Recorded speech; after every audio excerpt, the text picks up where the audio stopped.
ছোট ছোট কচিকাঁচা শিশুরা ফুল দিয়ে শ্রদ্ধা নিবেদন করলেন জাতির জনক মহাত্মা গান্ধীকে। আজ সকালে এমনই দৃশ্য লক্ষ্য করা গেল বিলোনিয়া গান্ধী মূর্তি পাদদেশে। আজ ২রা অক্টোবর মহাত্মা গান্ধীর ১৫৫তম জন্ম জয়ন্তী।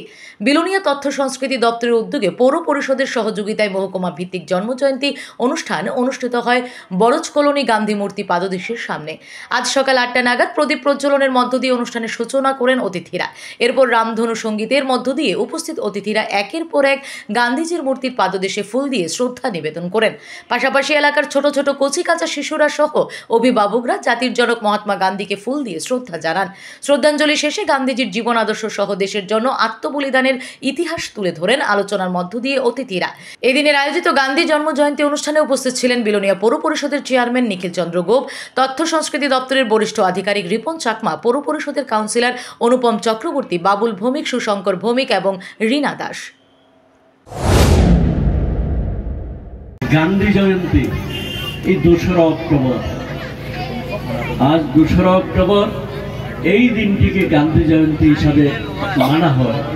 শুধু তাই না, গোটা পৃথিবীতে নন ভায়োলেন্স দিনও এই আজকের দিনে, গান্ধী জয়ন্তীর দিনে নন ভায়োলেন্স দিন হিসাবে এটাকে পালন করা হয়।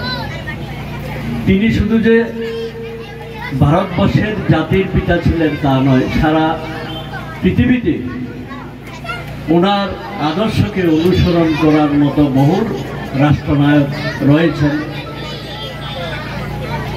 এবং তারা সেই সমস্ত দেশ এখনো এই গান্ধীজির আদর্শকে অনুসরণ করে থাকে। ওনার যে অহিংসা নীতি, সেই অহিংসা নীতি এই ভারতবর্ষ থেকে শুরু হয়ে আজকে গোটা বিশ্বে আজকে ছড়িয়ে গেছে।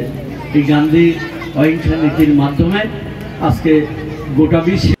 Bureau report, S Bharat live 24 hours.